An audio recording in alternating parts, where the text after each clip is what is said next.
حضرت حاجر رضی اللہ تعالی عنہا سے، کیونکہ اس کی محبت بیٹے سے زیادہ ہے، یہ بیٹے کے ساتھ رہی زیادہ ہے، بیٹے کو پالا زیادہ ہے، جب اسے کہا جائے گا تو اس نے آگے چلنا ہے تو حضرت ابراہیم علیہ السلام خود بخود رک جائیں گے، حضرت اسماعیل علیہ السلام رک جائیں گے، اور میرا یہ شیطانی کام، میرا یہ وسوسہ، میرا یہ کام بن جائے گا، میری عروج کے اوپر یہ بات بن جائے گی۔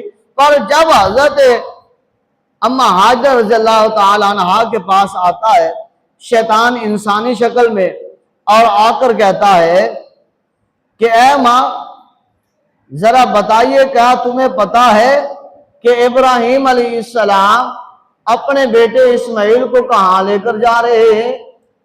تیرے بیٹے کو، تیرے نور نظر کو، تیرے دل کے چین کو کہاں لے کر جا رہے ہیں؟ جس کو تو نے پالا ہے، جس سے تو محبت کرتی ہے، جس کے لیے تو دھوپ پر دوڑتی رہی ہے، جس کے لیے تو نے گھر بار کو سب کو چھوڑا، وہ کہاں لے کر جا رہا ہے؟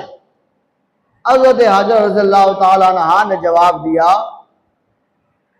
وہ تو باپ بیٹا ہے، وہ دونوں جنگل میں گئے ہیں، لکڑیاں اکٹھے کرنے کے لیے جا رہے ہوں گے۔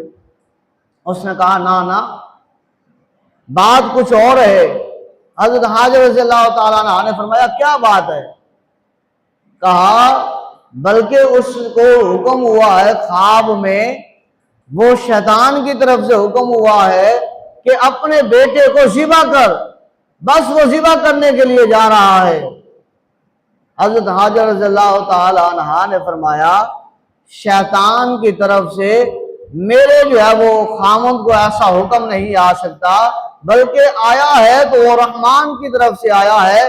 اگر رحمان کا حکم یہی ہے کہ بیٹے کو ذبح کیا جائے تو اس رحمان کے حکم پر ابراہیم اپنے بیٹے اسماعیل کو ذبح کر دے۔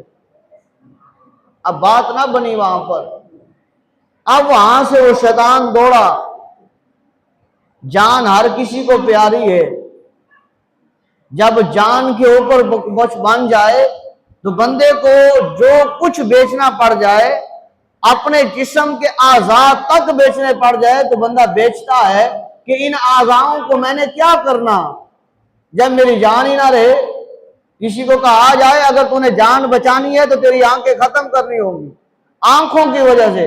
اب شوگر ہے جن کو، جب انہیں بتایا جاتا ہے کہ شوگر تیری اتنی ہائی ہو گئی ہے، اگر تیری جو ہے وہ جان کو بچانا ہے تو یہ ٹانگ کاٹنی پڑے گی، تو ہم اپنی آنکھوں سے دیکھتے ہیں کہ لوگ اپنی ٹانگیں کٹوا دیتے ہیں۔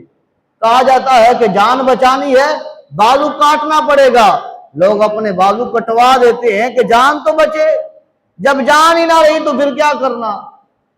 تو اس شیطان نے حملہ کیا اس بات پر کہ جب اسماعیل علیہ السلام کو بتایا جائے گا کہ تیری تو جان جانے والی ہے، تجھے تو ذبح کیا جانے والا ہے، تو لہذا تو انکار کر دے، تو رک جا، اپنی جان کو بچا لے۔ تو وہ شیطان انسانی شکل میں جب حضرت